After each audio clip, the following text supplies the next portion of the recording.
Merry Christmas, Happy Holidays, Happy Hanukkah, Happy Kwanzaa, Happy Winter Solstice, whatever it is that you celebrate, we are happy to have you here with us at the Die by the Sword podcast. Now, before we get into this year's holiday special, we do want to give our usual shout out to Midnight Syndicate. Once again this year, we are featuring their Christmas, A Ghostly Gathering album. You can check out their music at midnightsyndicate.com and go ahead and check out the Legions of the Night Club while you're there. I am a member of that Legions of the Night Club. It comes with exclusive 25th anniversary merch, giveaways, behind-the-scenes content, early access, and much, much more. We also want to give a shout out to Sword Coast Soundscapes for those awesome ambient sounds. Show just wouldn't be the same without those. You can always check out our website as well, diebytheswordpodcast.com. Get yourself some merch, check out some cast bios, see the few character sketches we do have on there. We are looking to update some of those character sketches, so be on the lookout for those into the new year. All right, let's get into this holiday special. Once again, Merry Christmas, Happy Holidays, and we hope you all have a very happy new year.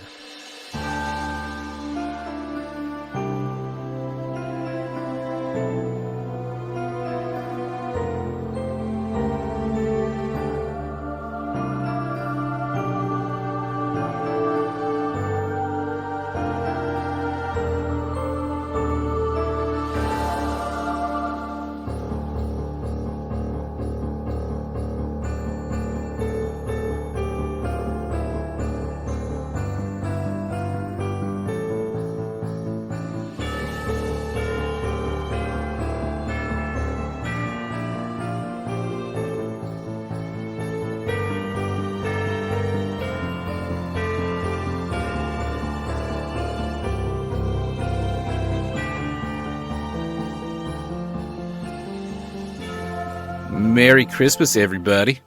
Merry Christmas. Hey, Merry Christmas. Merry Christmas. Happy Hanukkah, Happy Yule, Happy Kwanzaa, Happy Winter Solstice.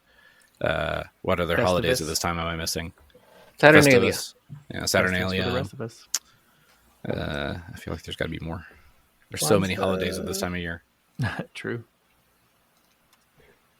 We just want to make sure we don't leave anybody out. Yeah. Well, anyway, here's the Christmas episode. Yeah. Take it or leave it.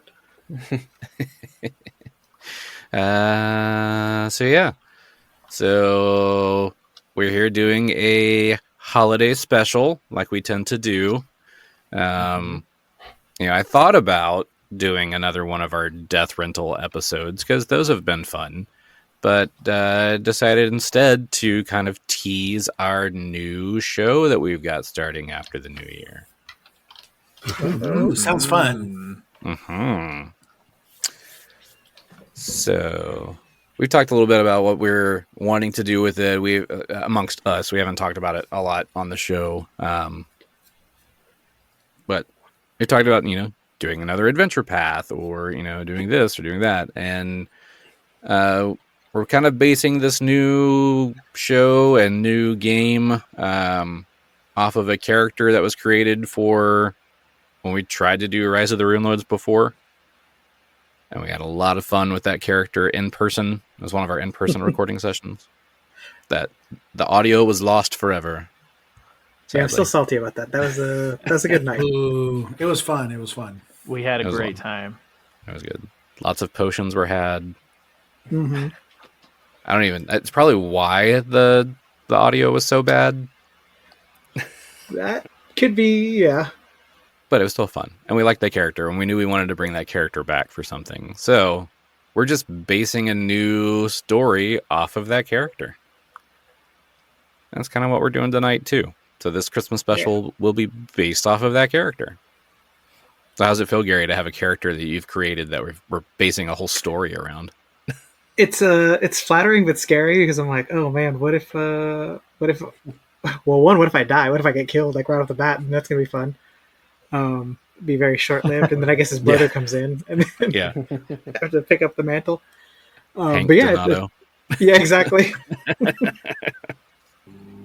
But it's funny because when I created the character, I had something specific in mind, which was kind of a detective type character, and he was kind of going to be almost like a Columbo type. But then as I started doing the voice and started getting more and more with potions, like feeling the potions, I couldn't get the voice that I wanted, but I started getting like Jimmy Durante basically. So it was kind of like started morphing into like that basically. But still kind of has that Columbo feel to him a bit too. Right. Yeah. So it's kind of like a smash up, like a Columbo with Jamie Durante's voice, I guess maybe. So since we're basing the story kind of around your character, this story is going to have kind of that noir kind of feel to it, which is fun and exciting, but also a challenge because there's not like any adventure paths or anything written in a noir style. So we have to do something new. Have to do something brand new. So this will be all from my crazy brain.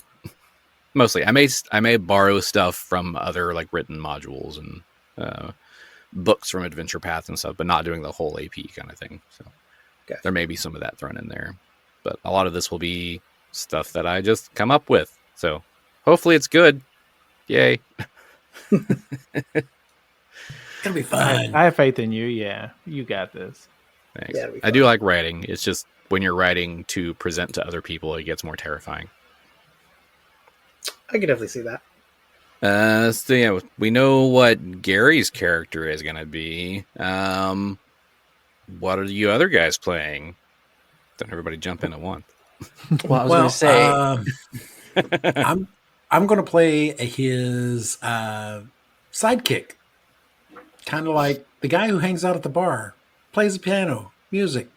Actually, he hates playing the piano, but he has to do it sometimes. So he prefers a guitar. We decided that our most musically inclined player should be the bard. Yeah, that was a big mistake. Right. In case listeners are wondering, I am tone deaf. It doesn't work. So we're going to make John come up with some songs to sing on the show. That will be bad. What about Daniel? What are you playing this time? Well, speaking of the bar, I am playing what is essentially a bouncer at a bar by the name of Fitz, and he is a Knoll barbarian. So his whole thing is bouncing people out the door, defending those around him, and making sure everyone's staying in their lane. Staying in their lane. I like that. He will rough you up. Now, do you have a voice for this guy? No, I'm not necessarily the voice guy of this group, so I'm just gonna sort of probably play him probably as straight as it goes. So could be interesting to have this big burly guy with not a big gruff voice. Like, this guy sounds a lot like Pork Chop. Right. Yeah. It's Pork Chop in another life. Diego size pork chop. That'll be it. Basically, yeah. All right, Philip. What about you? I'm going to be playing a cleric, an android cleric named Tommy. Tommy, yes, Anthony Thomas Tahn, automaton. I get it. Needs an automaton. Yes. He's based off of Data from Star Trek or Baymax. Got there eventually. From that Big Hero movie. Just a robot. I know that Data wasn't a doctor, but a robot doctor, basically. Gotcha. Roboduck. Yes, so he's an unlicensed physician. We'll just say that.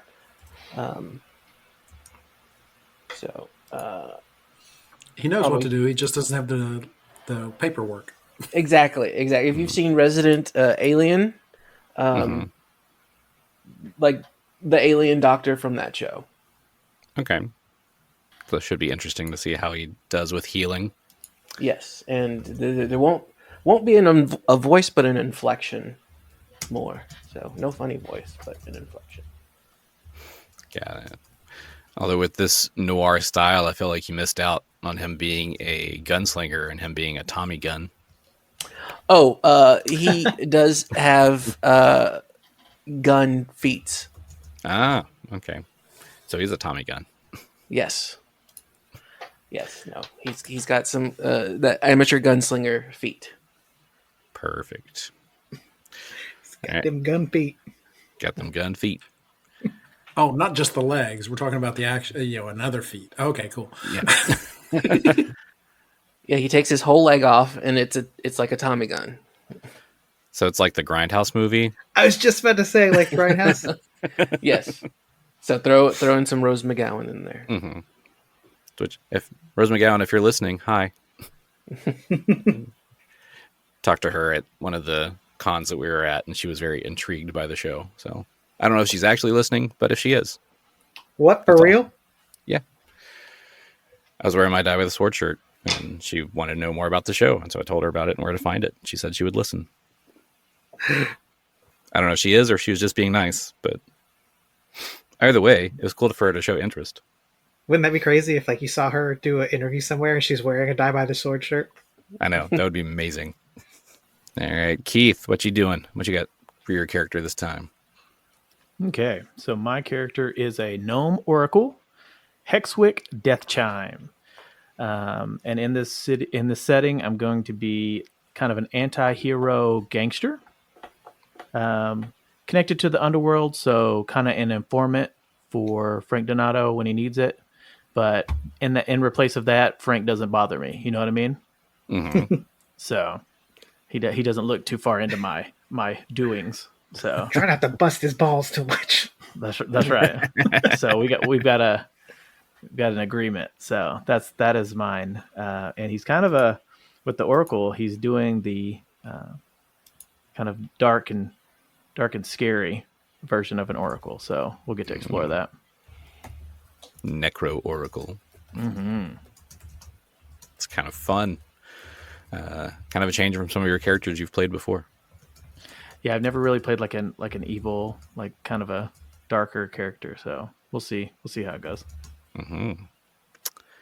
All right, Jacob. Yeah, hey Jacob, how you doing? Hello. Hey. So yes, I will be playing Val Bowen. He is going to be a human slayer. Basically, I plan on him being essentially a traditional rogue, doing tracking abilities, doing sneak attacks, that kind of stuff. Always needed in these kind of situations. A seedy kind of world that we're in here. What else about him? What else do we know about this guy? Yeah, I mean, not a whole lot. He's basically... I kind of want to keep him uncomplicated right now. This is sort of my first foray into this kind of, whole new adventure that I'm planning on jumping in with you guys. So basically, I just pictured him as a traditional rogue, likes to stick to himself, hide in the shadows. Not really a complicated guy. He's just basically there to do his job. Hunt people and, sneak attack. Sneaky. I'm sure we'll find out more about him as we go, as we uncover more of his story. Well, that's always something cool too. If like you have like a kind of a concept for a character, and that's actually kind of how Frank was. Whereas like I had the concept, and once I started playing it, even that first day was like, oh, like more and more. I was like, okay, I'm getting more of a hang for it. Yeah, things can always develop, and you may have an idea of how you think it's going to be going into it, and then as you start playing him, it completely changes. Yeah, you start playing him and Jimmy Durante. Yeah, exactly.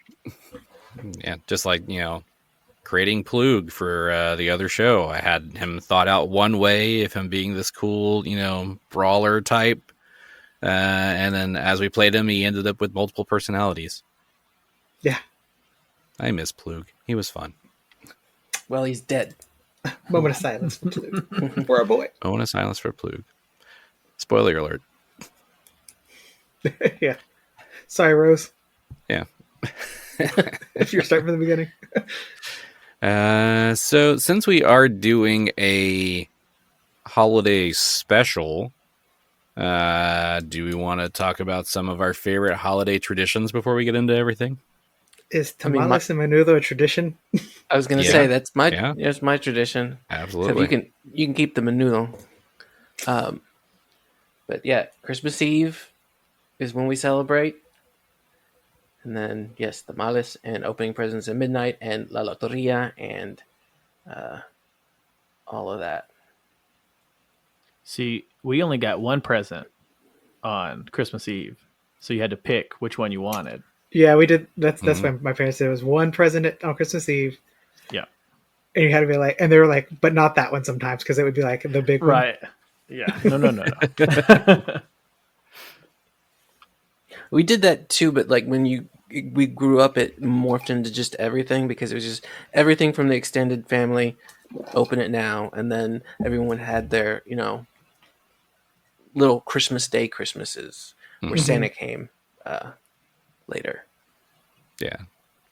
We would always do that. We would do the family stuff on Christmas Eve and then the Santa stuff and whatever's in your stocking for Christmas Day.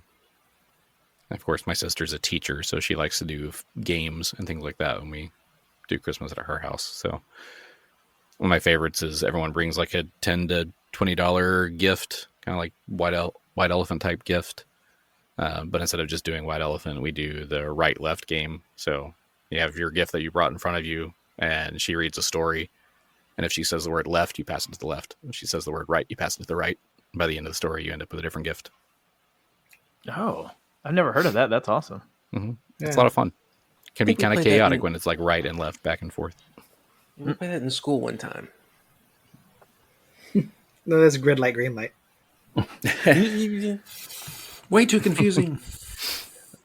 I don't remember getting presents from red light, green light. Not that I remember anyway. I hear people talking about like super fun stuff that they do. Oh, we do this with our family and we do that. And I'm like, oh, Mm-hmm. we just ate a meal and then opened presents and that was it. Mm-hmm.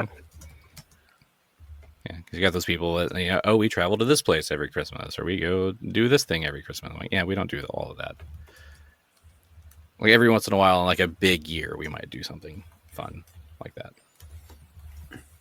I think later in life, my mom and the kids, we all got together and went to the movie after Christmas because it's kind of fun.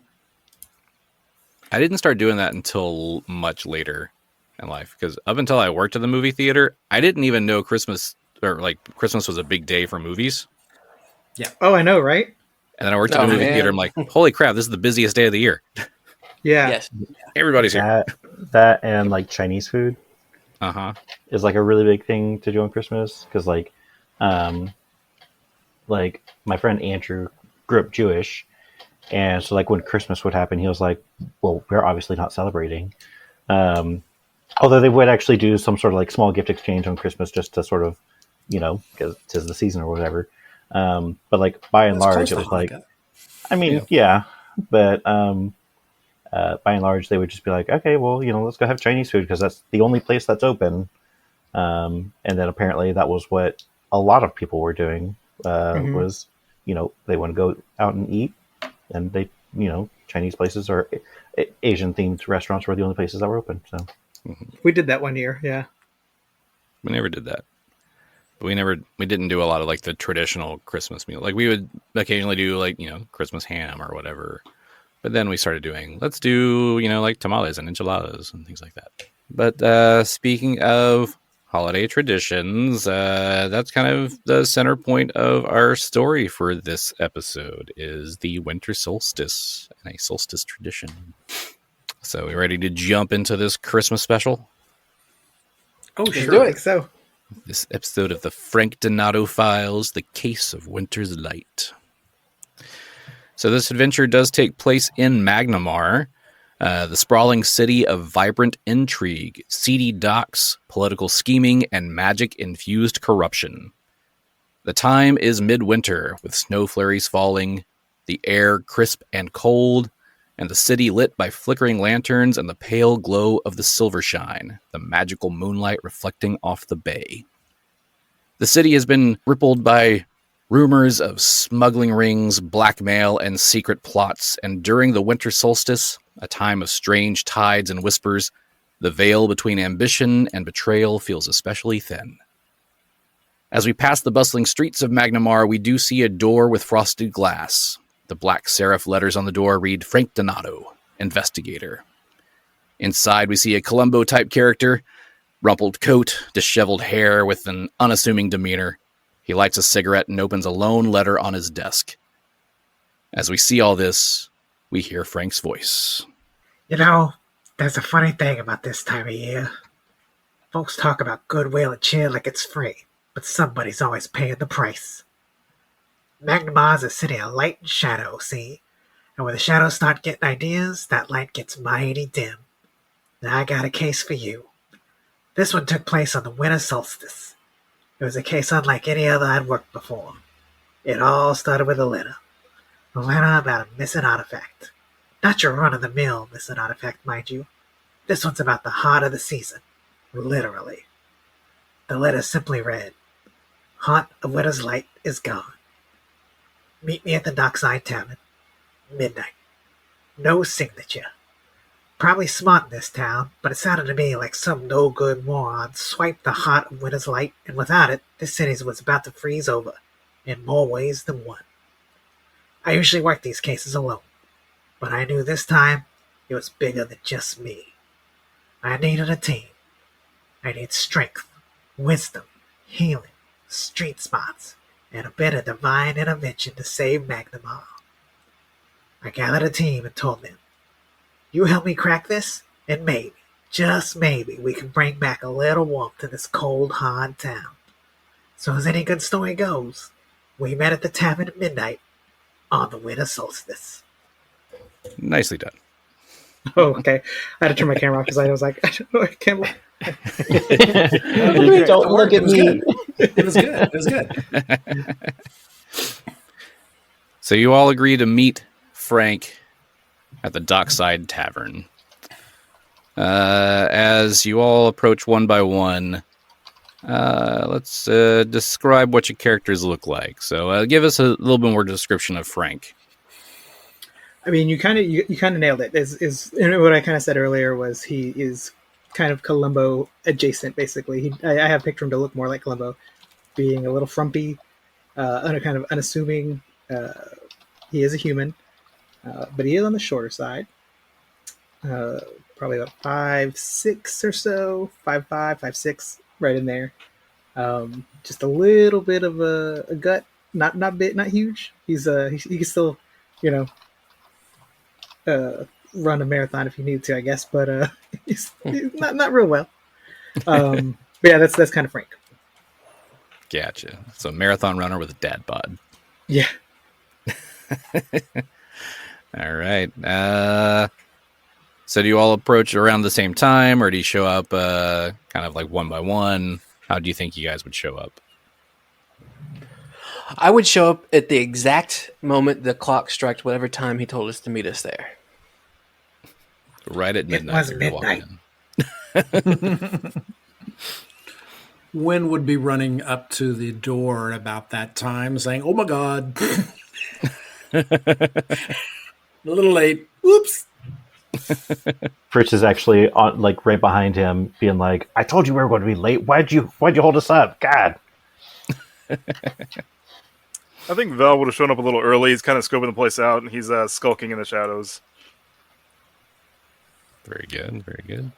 Yeah, Hexwick likes to make an entrance, I would think. He's a big gangster and everything, so everybody knows him. So he walks out, "What's up, everybody?" So he's already there, having fun. He's been there like way before everybody else was just lurking in the shadows, and then just steps out when everybody gets there. Yeah. Hey, what's up? What's up? Been here the whole time. So those of you who are showing up, kind of describe what your character looks like to give the audience an idea of what you look like. Let's go with Wynn. What does Wynn look like? So Wynn is a halfling bard, and so he's pretty tall for a halfling. He's almost 4 foot tall, and so he comes running up. Yeah, he's pretty tall. He dresses usually in dark colors. He has black hair, blue eyes. He's about 25 years old. He does have a lute on his back. That is an instrument, not something I've stolen. And he loves playing stringed instruments, and so he will pretty much always seek one out or have one with him. So it's not a loot that he's looted?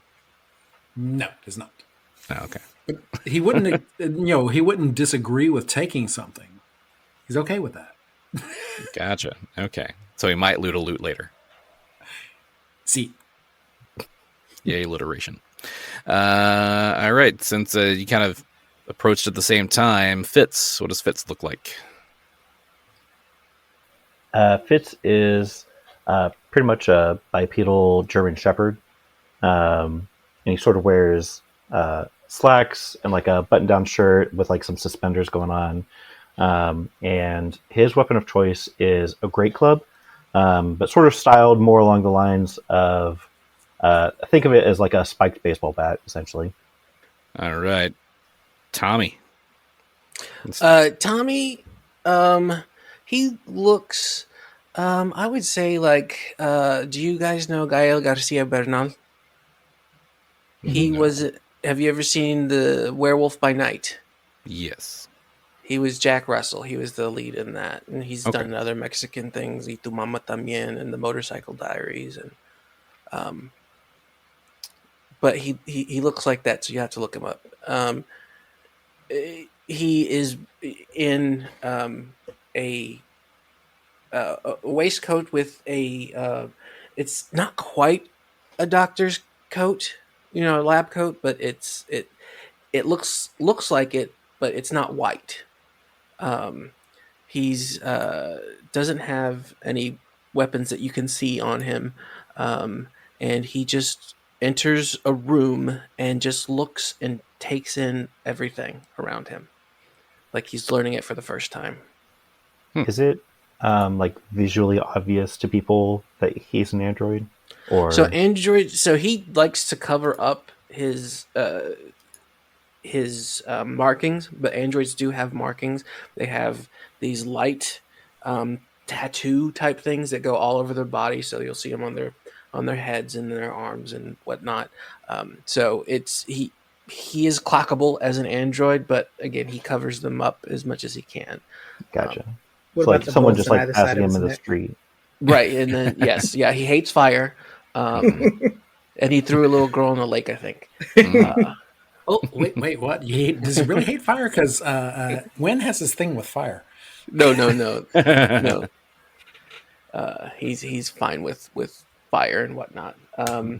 But if we're just going off look, that's who he looks like. That's what he's doing. He's just walking in, looking at everything, and then he approaches immediately because that's where he was told to go. With the markings on them, is it kind of like the Trill from Star Trek, where they look humanoid, but they have those markings on their face, I think, down the side? It's more like light tubes. Okay. I guess. So Trill meets Borg. Kind I love that show. Trill versus Borg. Okay, cool. All right. Val, what does Val look like? All right, yeah, he's pretty tall. He's 6 foot. He's slender build. He has long white hair, green eyes. He likes to wear dark clothes, and he's usually got several daggers on him. He's fairly proficient in most martial weapons, but daggers are his thing right now. Stabby. Yep. All right. In our oracle, what does Hexwick look like? Okay. So Hexwick is a gnome, so he's only about 3.5 foot tall.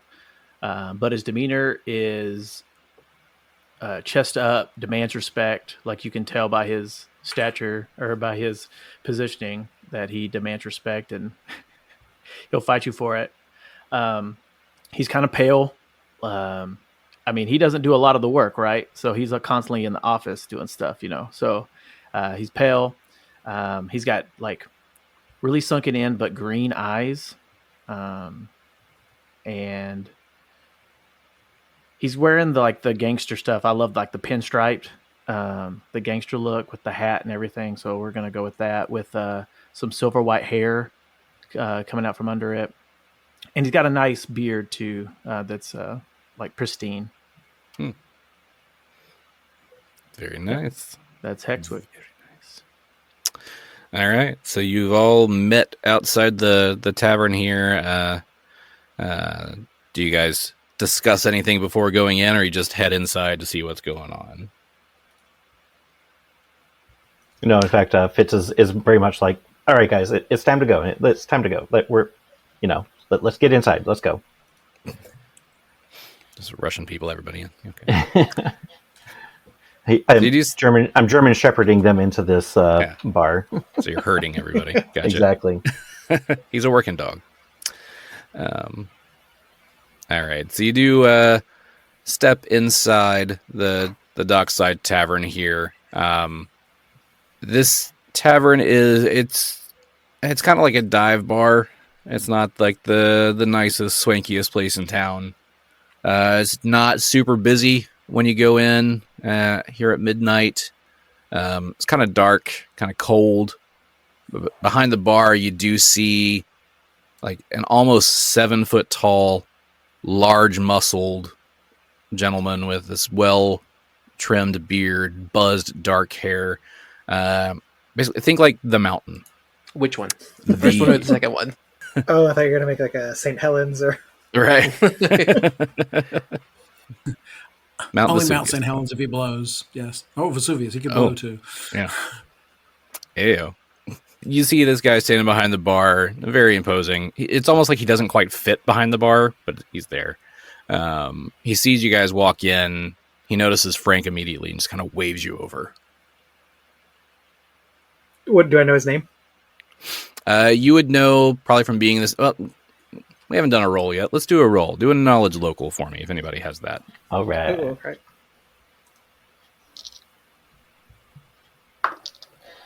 Oh, 11. Ooh, 25. 25. So yeah, Frank definitely knows that this guy's name is Tank, and he's the owner of this tavern. Hey, Tank, how you doing? It's been a while. Mr. Donato. Yeah, I'm Frank Donato. Yeah. Good. That's what I was hoping for. I figured a group of you guys stepping in looking like that must be who I was looking for. Did you get my letter? So that was you, huh? That's I got your letter, and I brought some people that might be able to help us out. Good. So we do have a bit of the problem here. As you can see back in the corner there, see that broken pedestal? Yeah, well, that used to house the heart of Winter's Light, and it's gone. I thought something looked like it was missing in here. Yeah. So this place used to be a lot brighter and a little bit more peppy. Now it's just like dark and cold in here with that thing missing. So we got any leads? What are you thinking? Inside job? See, we're not sure. I heard some other people around here talking about how, some of their own, magical solstice decor and all that stuff has gone missing as well. Oh, yeah? Like what? Oh, I don't know. Hey, Bill. Come here for a minute. Come here. Yeah, Tank, what you want? Hey, tell these guys what's missing from your house. Well, my wife, my kids. No, not that. Talk about the stuff that you put up. All that stuff. Wife probably talked to kids. Just saying. That. So yeah, like my solstice tree, that's gone. We also had this wand in the house that we would put by the door that would, basically when you come inside, it made you feel better and happier, and that's gone. So now I just feel like crap the whole time. Hey, do you think that's why my wife left? You believe that your wife left because someone stole your wand and tree? Why else would she go? She likes the forest, eh? Well, maybe. I heard she likes cave diving. I don't know if that has anything to do with it. She's a spelunker. Sure. What's that word mean? Cave diver. Okay, then, yeah. At least she said that at one point. I don't know. Wait, how long Do you has your think wife that been she- gone? Yeah. Do you think that she had just gone on a cave dive? Well, I thought that for a bit, but then she hadn't come back. It's been a few weeks, and then Do you the stuff do you started think missing. because- So did she come back and take it? do you think that she maybe left because you do not like cave diving? All right. I think we're getting a little off track here, boys. We need to take what else do we know here? Oh, so yeah, so more of the stuff went missing, and yeah, on that pedestal where the stone was taken, there was this note that was left. I don't know if it means anything to you. It's kind of cryptic to me, but maybe you can make some sense out of it. What does it say? It says, "Where light falls, shadows rise to claim their due." I don't know. Something about shadows and light. That's all I got. That's why I called you. You're the investigator, so think you can find where this thing went? Yeah, I think we'll get it. Yeah, definitely. Do you think his wife took it to the cave so that the shadows couldn't get her in the cave? That might be a good place to check, but we'll see. I'd say we go check out this pedestal over here. All right. You go to check out the pedestal. Yeah. All right. Give me a perception check on the pedestal. 19. 19. 17. All right. 8. An 8. 18 from when? So most of you notice that where this pedestal is along the back wall of the tavern, you also see some like etched, faint, arcane runes kind of along this pedestal as well. Like around I the have- base. Kind of around the base and kind of down the pedestal a little bit too. Wynn is kind of a bard's specialty is Arcana, so should he roll knowledge on Arcana? Yeah, go ahead and roll knowledge arcana. That is a 14. 14. 14 doesn't give you a lot on what these particular runes are for, but I can give you a little bit more information on what the Heart of Winter's Light is. Okay. With that. The Heart of Winter's Light is a radiant crystal that is said to embody the spirit of Christmas, a source of joy, generosity, and unity for the city during its darkest nights of the year. Without it, the city's winter solstice celebrations would start to grow dim and somber, and an unnatural chill would start to permeate through Magnamar. So the longer that this is gone, the colder and colder it will get. So you said it's a crystal. How big of a crystal? Is it like Hope Diamond sized? Is it like, humongous? Is it, how big is it? It's like, think like the heart of the ocean, but like geode sized. Okay. So it's called the Heart of Winter's Light because it's heart shaped, Mm-hmm. but it is like a huge stone that would go up on a pedestal. Why is it in a bar? This was where it was found and nobody could move it. Oh. So we built the bar around it. So how you Wow. think somebody proposed to get something like that out of here then? I don't know. Could they not move it because it was strong, like dense, like a meteor or comet? Or was it more cold or hot to the touch? I would probably say it was just really heavy and nobody could move it. Bill, how strong is your wife?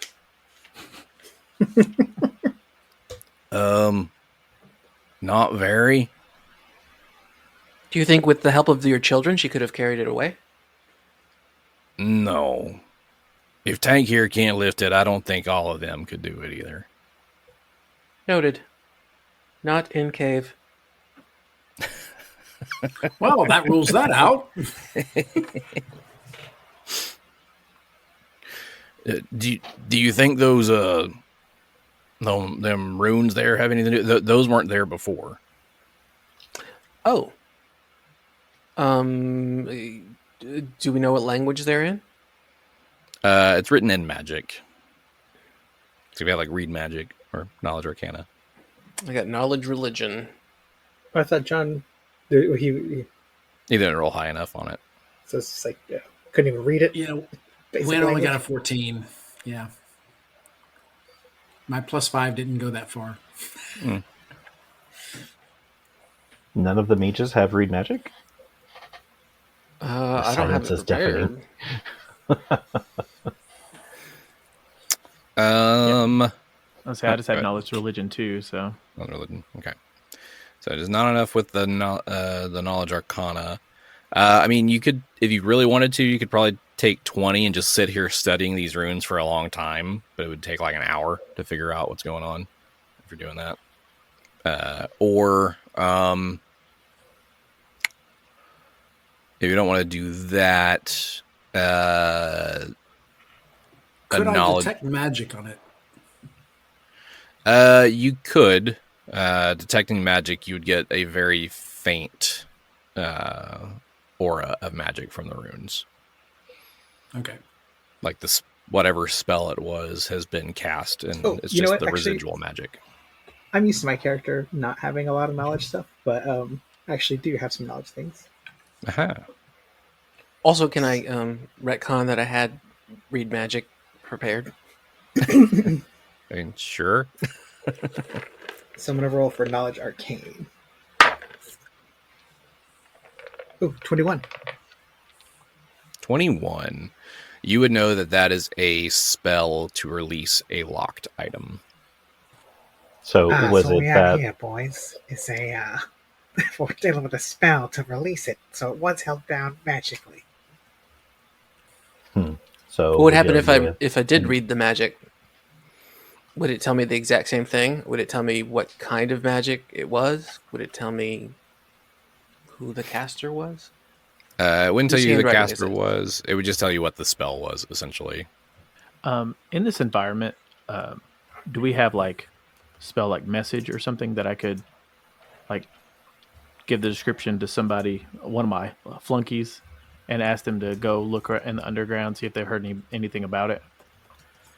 Message, they would need to be within a certain distance, and you need to be able to see them, I believe is how that spell actually works.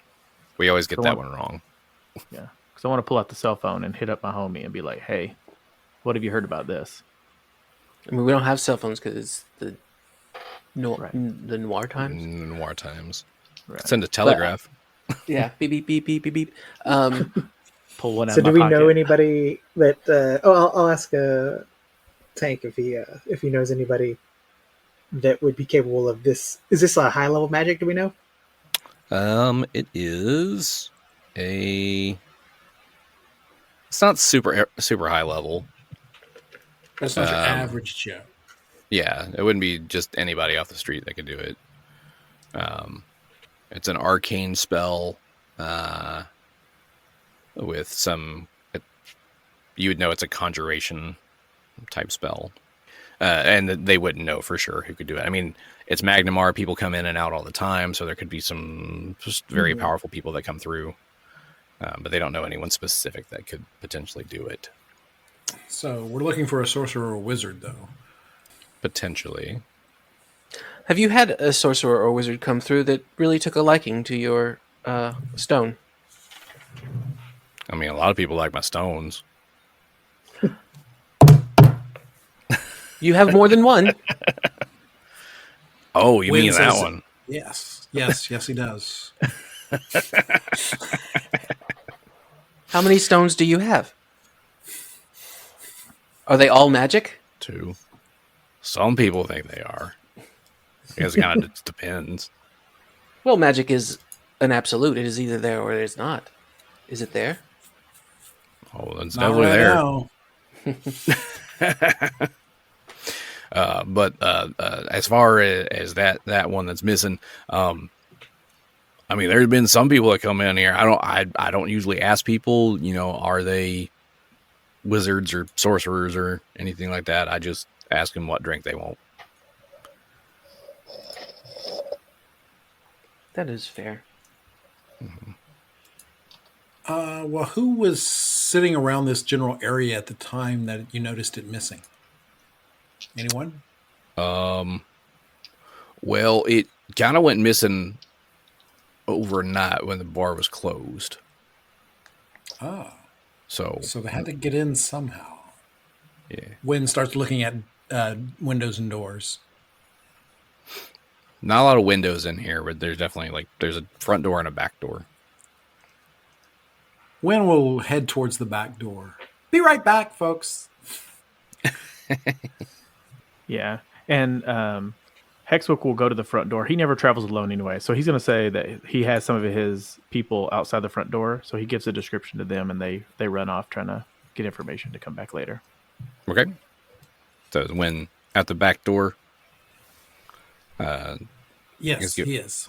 Give me a perception check there. That's not going to go very well. Wynn got a 2. Yeah, it looks all fine to him. Don't see how this works. All safe and secure. You guys look around a bit, talk a little bit more to Tank and Bill, and then eventually one of Hexwick's informants comes back and says, just so you know, what I have found out is there's very large amounts of whisperings about this heart of winter's light in the Shadow District. So perhaps you might want to go there to investigate this further. There's a fortune teller there that should know something, and some of the gangs there. But also be warned that some of your magical items may not work so well there. I think it's something that's a curse happening with the stone. Mm. So the Shadow District. Yes. Shall we go? But before you go, you should each take one of these, and he hands you a Tank hands you a matchbook. Each of you has a matchbook in hand. These they're enchanted matchbooks, so not sure what each one will do for you, but you'll have one just in case. So you'll get some sort of bonus or boon, or be able to ask for help with something. Each one acts differently. I always knew I liked you, Tank. Thanks, buddy. Thank you for helping me. And hey, if you get this this artifact back here in proper condition, free drinks for your whole team. It's a deal. Excellent. Wynn seems real excited about this. Can we use these matches as matches? Would that remove their magical properties? I don't think so. It may trigger a magical property inadvertently, but I think he'd use them as matches. Noted. No one's ever tried. Interesting. Hey, Bill, try those matches. Blows his The whole hand bar off. blows up. Well, that was fun. Does this mean no drinks? No free drink for you. So that, as they did mention the Shadow District, can you all see the map of Magnamar? Yes. Cool. So you're kind of down here by 17, just on this lower end of town here, but for the dockside. The Shadow District is up here, number 4. It's where the main bridge has collapsed, and it's kind of like a derelict area, very high crime area. So this is where the sun is set to where the shadows grow or whatever? Yes, the sun is Shet. Yeah. They've shut the sun. This is where Simba has no jurisdiction. Right. Oh, It's not here. So what do we see when we get there? So you do get to this. Also, this kind how of, did we get there? Do we walk? Do we cab? Does somebody have a car? Do cars exist? To make things fun in this world, we'll say they're not cars, but they're motorized carts. Mario Kart. Yeah, go kart. Let's go.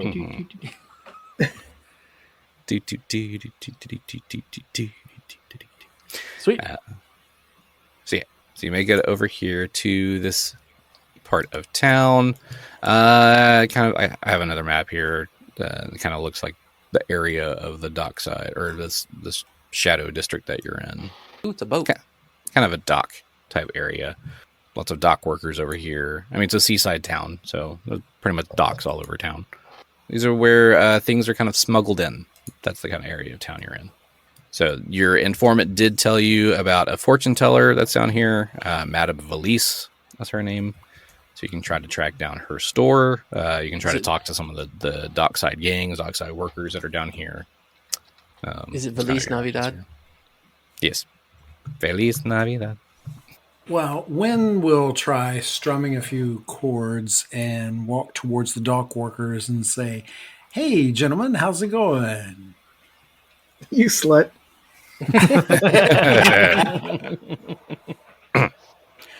Hey, who's this guy? What you want? Oh, I'm just playing some tunes and was hoping to find a fortune teller. Oh, I think you're talking about Madame Valise.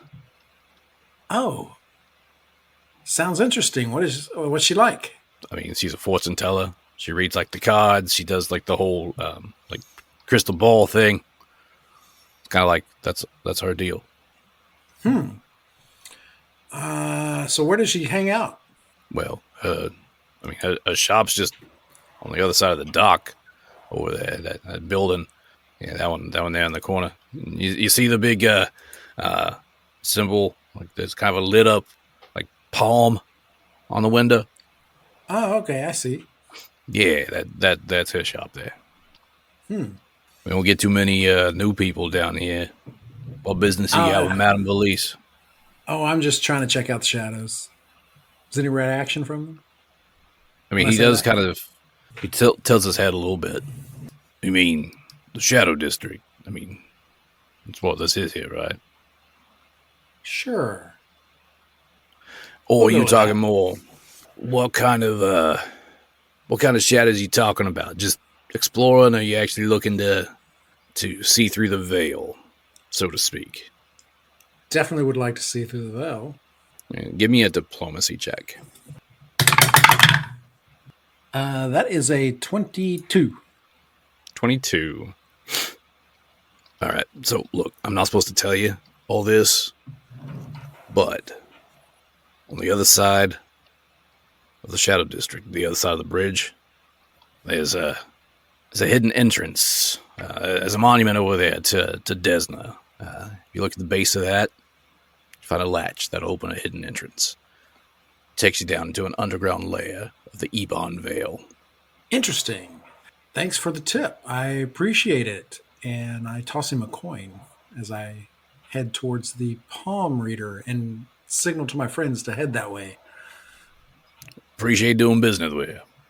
Hey guys, we need to check out this monument on the other side of the bridge, by the way, when we get done here. And I informed them about the monument and Desda. All right. But first we are going to the High Five store, correct? Yes, totally. And Hexwick makes note of the dude that told him all the information because he doesn't like loose lips and people just giving out information just for a coin. He gonna make a note of who I that played was. some amazing notes. Okay. Hexwick doesn't like other people doing it, Bowen. Hexwick.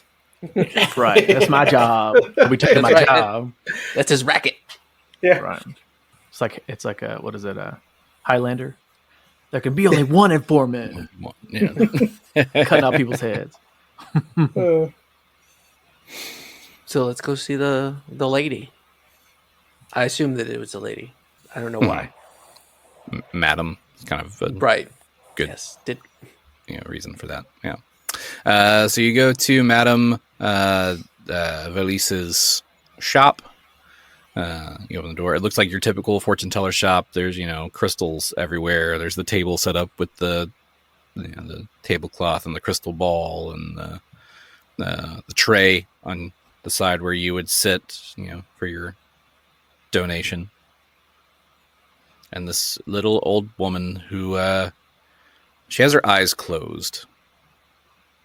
But she sits there as you walk into the door and she says, "I've been expecting you."